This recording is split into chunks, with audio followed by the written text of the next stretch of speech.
Publik kembali digemparkan dengan kabar pegawai negeri sipil Ditjen Pajak yang diduga menerima suap hingga puluhan miliar rupiah. Wakil Ketua KPK Alexander Marwata menyatakan jika modus suap pajak sama seperti dengan kasus perpajakan lainnya, yakni wajib pajak memberikan sejumlah uang kepada pejabat pajak agar nilai pembayaran pajaknya menjadi rendah. Sementara itu, Menteri Keuangan Sri Mulyani menyatakan kasus dugaan suap tersebut terungkap dari laporan masyarakat ke Unit Kepatuhan Kementerian Keuangan pada awal tahun 2020.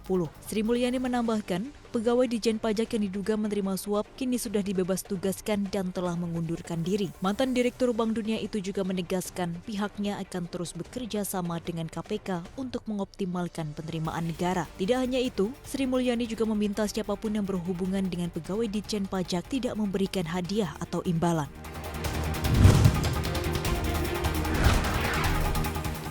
Dana Moneter Internasional atau IMF memberikan ramalan baru terhadap ekonomi Indonesia yang akan tumbuh positif sekitar 4,8% di tahun ini dan 6% di 2022. Proyeksi ekonomi Indonesia yang diberikan IMF senada dengan lembaga internasional lainnya yang meramal PDB Indonesia berada di kisaran 4%. IMF menilai ekonomi Indonesia akan berangsur pulih karena respons kebijakan yang berani, komprehensif, dan terkoordinasi dalam menangani dampak pandemi COVID-19, terutama terkait peningkatan investasi publik dan rencana distribusi vaksin COVID-19, serta kondisi ekonomi dan keuangan global yang membaik. IMF juga memprediksi inflasi meningkat secara bertahap hingga 3% secara tahunan pada akhir 2021 dan defisit transaksi berjalan diproyeksikan melebar 1,5% dari PDB tahun 2021.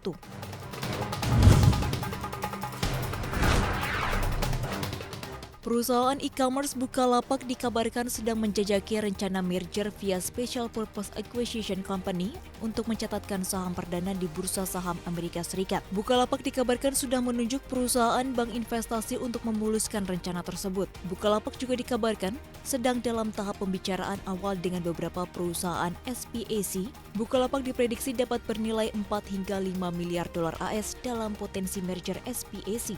Meski demikian, Bukalapak juga mempertimbangkan akan mencatatkan sahamnya di Bursa Efek Indonesia sebelum adanya kesepakatan dengan SPAC di Amerika Serikat. Namun sayangnya, manajemen Bukalapak belum memberikan respon atas kabar dual listing ini.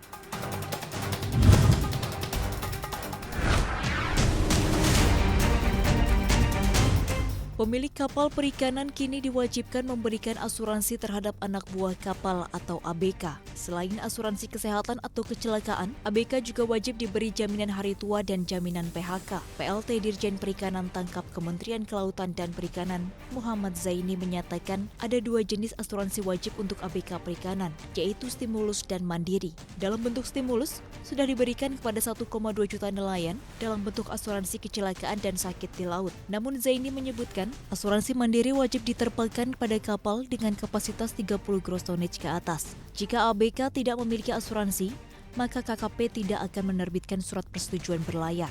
Zaini juga menambahkan bahwa pemerintah menanggung asuransi untuk nelayan kecil.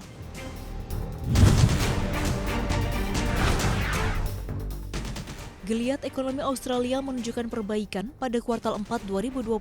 Pertumbuhan ekonomi negeri kanguru naik 3,1% secara kuartalan. Biro Statistik Australia menyatakan capaian ini menjadi salah satu catatan terbaik untuk rekor kuartalan sejak 1959.